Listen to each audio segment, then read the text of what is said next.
Number 23 وَكُلُّ شَيْءٍ يَجْرِي بِتَقْدِيرِهِ وَمَشِيَّتِهِ، دنیا میں تمام کام اللہ کی تقدیر اور اللہ کی چاہت کے مطابق ہوتے ہیں۔ وَمَشِيَّتُهُ تَنْفُذُ، اور جو اللہ رب العزت چاہتے ہیں وہ ہو کر رہتا ہے۔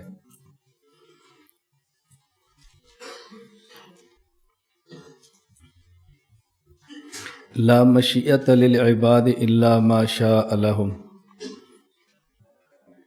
بندہ وہی چاہتا ہے جو اللہ چاہتے، یعنی بندے کی چاہت کے مطابق وہی کچھ ہوتا ہے جس کے کرنے کو اللہ چاہ لیتے ہیں، وگرنہ نہیں ہوتا۔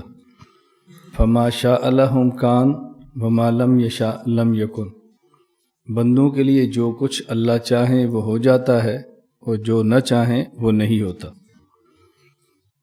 وما تشاءون الا ان یشاء اللہ، یہاں یہ بات سمجھیں کہ جب بندوں کی مشیت اور بندوں کی چاہت یہ اللہ کی مشیت اور اللہ کی چاہت کے تابع ہے، تو بظاہر بندے کے ذہن میں الجھن آتی ہے کہ اگر بندہ گناہ چاہتا ہے کہ کرے تو وہ تو نہیں چاہ سکتا جب تک اللہ نہ چاہے۔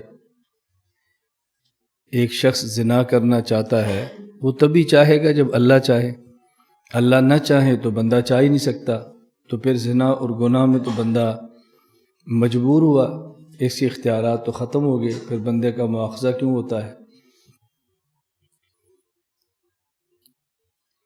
ایک یہ ہے کہ اللہ رب العزت کی مشیت سے کام ہوتے ہیں، اور ایک یہ ہے کہ بعض کاموں پر اللہ راضی ہوتے ہیں اور بعض کاموں پر اللہ ناراض ہوتے ہیں۔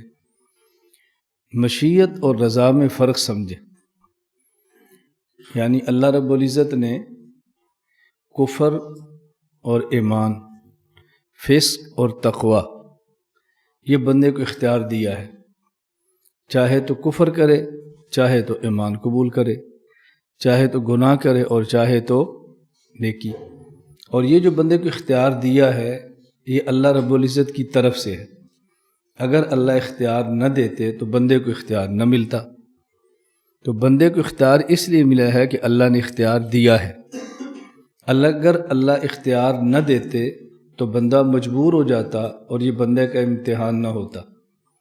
نیکی کا اختیار نہ ہوتا تو گناہ پہ مجبور ہوتا، گناہ کا اختیار نہ ہوتا تو نیکی پر مجبور ہوتا، تو پھر قیامت کے دن کا جو جزا اور سزا کا تصور ہے وہ سب ختم ہو جاتا۔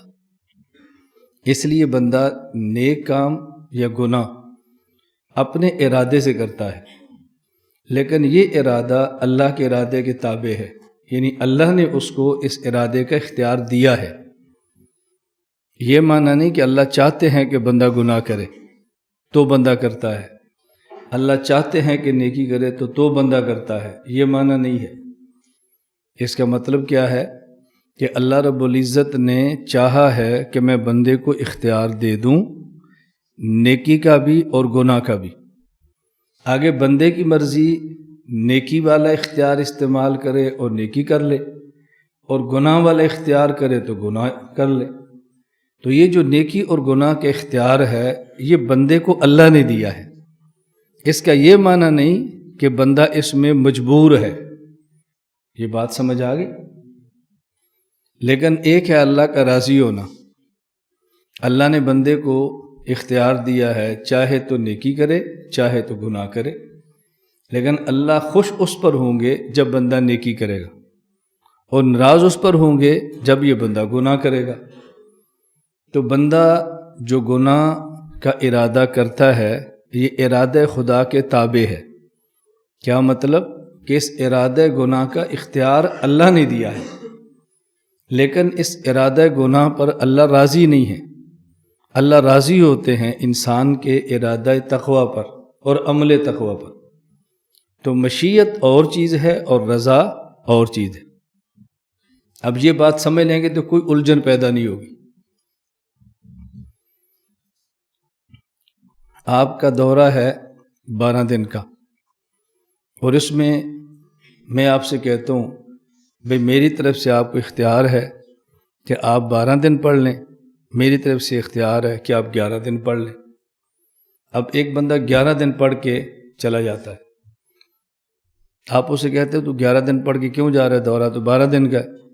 اس نے کہا استاد جی نے خود فرمایا کہ تمہیں اختیار ہے، چاہو تو 11 دن پڑھو، چاہو تو 12 دن پڑھو۔ تو اب یہ جو مرضی سے جا رہا ہے تو ہم نے اختیار دیا تو تبھی جا رہا ہے نا، تو یہ تو نہیں کہہ سکتے مجبور ہے۔ لیکن یہ جو ہم نے کہا چاہے تو 12 دن پڑھ لیں، چاہے تو 11 دن پڑھ لیں، ہم خوش 11 دن پر ہیں یا 12 دن پر ہیں؟ خوش 11 پر نہیں، خوش 12 پر ہی۔ لیکن جانا چاہے تو ہماری طرف سے اختیار، آپ جائیں بھی تو ہم کچھ نہیں کہتے آپ کو۔ تو ایک ہوتا ہے یہ دیکھنا کہ اختیار مشیت کیا ہے، ایک یہ ہے کہ یہ دیکھنا ہے کہ رضا کیا ہے۔ مشیت اور رضا میں فرق ہے، اس لیے فرمایا کہ لا مشیت للعباد الا ما شاء اللہ۔ اس بات کو سمجھنا بہت ضروری ہے، اور یہ بات سمجھ آ جائے پھر کبھی الجھنیں پیدا نہیں ہوتی، یہ ہمیشہ بات ذہن نشین فرما لیں۔ یہدی نمبر 24، یہدی من یشاء ویعصم ویعافی من یشاء فضلا۔ اللہ رب العزت ہدایت دیتے ہیں جس کو چاہتے ہیں، اور گناہوں سے بچاتے ہیں جس کو چاہتے ہیں، اور عافیت عطا فرماتے ہیں جس کو چاہتے ہیں، اپنے فضل اپنے کرم سے احسان فرما کر۔ کسی بندے کو ہدایت دیتے ہیں تو یہ نہیں کہ اس بندے کا حق ہے کہ اس کو ہدایت ضرور دی جائے۔ اگر کسی بندے کو گناہوں سے بچا لیتے ہیں تو یہ نہیں کہ اس کا حق تھا کہ اس کو گناہوں سے بچایا جاتا۔ اگر کسی بندے کو کسی تکلیف سے نجات دے کے عافیت دیتے ہیں تو یہ نہیں کہ اس بندے کا حق تھا، یہ اللہ اپنے کرم سے عطا فرماتے ہیں۔ وَيُذِلُّ مَن يَشَاءُ وَيَخْذُلُ وَيَبْتَلِي عَدْلًا، اور اللہ جس کو چاہتے ہیں گمراہ کرتے ہیں، اور گمراہ اس لیے نہیں کرتے کہ گمراہ کرنے پر خوش ہے، اس لیے گمراہ کرتے ہیں کہ اس نے اسباب ضلالت اختیار کیے تھے اور اس کا حق تھا کہ اس کو گمراہ کیا جاتا، یہ ہے عدل۔ اور جب کسی بندے کو اللہ رسوا کرتے ہیں، یہ نہیں کہ اللہ اس کی رسوا کرنے پر خوش ہوتے ہیں، اس نے اسباب رسوائی اختیار کیے تھے تو اس کا حق تھا کہ اس کو رسوا کیا جائے۔ وَيَبْتَلِي، اسی طرح اللہ جب کسی بندے کو کسی تکلیف میں، مصیبت میں، گناہ میں مبتلا فرماتے ہیں، اس وجہ سے نہیں کہ اللہ اس پر خوش ہے کہ اس کو مبتلا ہونا چاہیے، اس نے اسباب ایسے اختیار کی جس کا تقاضا یہ تھا کہ اس کو مبتلا ہونا چاہیے تھا۔ تو عدلاً کا معنی ہے قانون، اور فضلاً کا معنی ہے کرم۔ تو اللہ ہدایت دیتے ہیں تو یہ اللہ کا کرم ہے، اور جب ضلالت ہوتی ہے تو اس وقت یہ بندے کا حق ہوتا ہے۔ تو کبھی اللہ قانون کا استعمال فرماتے ہیں اور کبھی اللہ شان کرم کا استعمال فرماتے ہیں۔ اس کی وجہ یہ ہے کہ اللہ رب العزت مالک ہیں، کوئی جج اور قاضی نہیں ہے۔ قاضی اور جج ہمیشہ قانون کا پابند ہوتا ہے، اور مالک قانون کا پابند نہیں ہوتا۔ اسی وجہ سے قرآن کریم سورۃ الفاتحہ میں ہمیں یہ بات سمجھائی ہے، مالک یوم الدین، قیامت کے دن تم نے میرے پاس آنا ہے تو مجھے قاضی اور جج سمجھ کے نہ آنا، مجھے مالک سمجھ کر آنا۔ قاضی قانون کا پابند ہے، جب قانون کے تقاضے کے مطابق جرم ثابت ہو جائے تو قاضی معاف نہیں کر سکتا، اور مالک قانون کا پابند نہیں ہے۔ قانون اگر کسی کو مجرم ثابت کر بھی دے تو مالک کو پھر بھی اختیار ہوتا ہے، چاہے تو سزا دے اور چاہے تو بری کرے۔ تو قاضی قانون کا پابند ہے، مالک قانون کا پابند نہیں۔ دوسرا فرق یہ ہے کہ قاضی اور جج کے سامنے مجرم اقبال جرم کرے تو قاضی اس کو سزا دیتا ہے، اور مالک اللہ اس کے سامنے اقبال جرم کرے تو جرم کو معاف کرتے ہیں، اور جو معاف کیا ہے اس کے اوپر بھی نیکی لکھ دیتے ہیں۔ قاضی کے سامنے اقبال جرم کرو تو وہ سزا دیتا ہے، اور مالک کے سامنے اقبال جرم کرو تو جرم کو معاف کر دیتا ہے۔ نمبر 3، اگر قاضی کے سامنے اقبال جرم کریں اور قاضی جرم کو معاف بھی کر دے تو معاف کرنے پر قاضی اس مجرم کی حوصلہ افزائی کرتے ہوئے ترقیات سے نہیں نوازتا، لیکن مالک کے سامنے جرم کا اعتراف کر لیں تو ترقیات سے بھی نوازتے ہیں۔ ایک 21ویں گریڈ کا افسر ہے، کرپشن کا اعتراف کر لے اور عدالت اس کو معاف کر دے، اور پھر یہ کہ چونکہ اس نے کرپشن کا اعتراف کیا ہے لہٰذا میں اس کو 22ویں گریڈ میں ترقی دے دیتے ہیں، اور جو اس نے کرپشن کی ہے ہم اس کو وہ بھی اسے واپس نہیں لیتے۔ لیکن مالک یوں نہیں کرتے، وہ ترقی بھی دیتے ہیں۔ یبدل فاولئک یبدل اللہ سیئاتہم حسنات۔ اور چوتھا فرق کیا ہے؟ قاضی اور جج اگر مجرم کو معاف کر دے تو مجرم کا ریکارڈ ختم نہیں کرتے، اور مالک جب کسی کو معاف کرتے ہیں اللہ تو اس کا ریکارڈ ہی ختم کر دیتے۔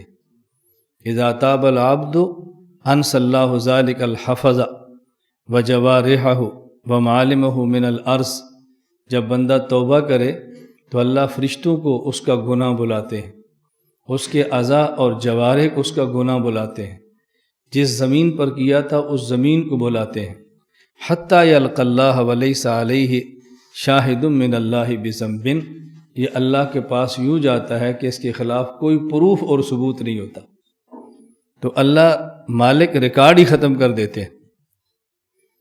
اگر کوئی شخص چوری کرے اور بعد میں چوریاں چھوڑ دے، نیک ہو جائے،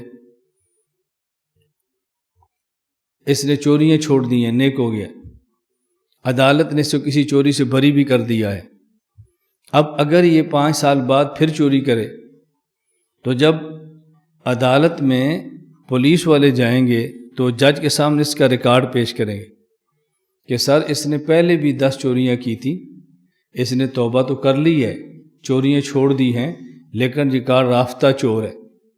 اور اگر کوئی شخص 99 بار زنا کرے اور پھر توبہ کر لے اور اس کے بعد 100ویں بار پھر زنا کرے تو فرشتہ جب اللہ کے سامنے پیش کرے تو پچھلے 99 کے ساتھ پیش نہیں کرتا کہ اس نے 99 پہلے بھی کیے تھے، وہ پہلے وہ 99 ختم ہو گئے، ریکارڈ ہی ضائع ہو گئے۔ تو قاضی معاف کر بھی دے تو ریکارڈ ختم نہیں کرتا، اور مالک جب معاف کرے تو پھر ریکارڈ ہی ختم کر دیتا ہے۔ لا الہ الا اللہ، لا الہ الا اللہ، لا الہ الا اللہ، ما لنا رب سوا۔ لا الہ الا اللہ، لا الہ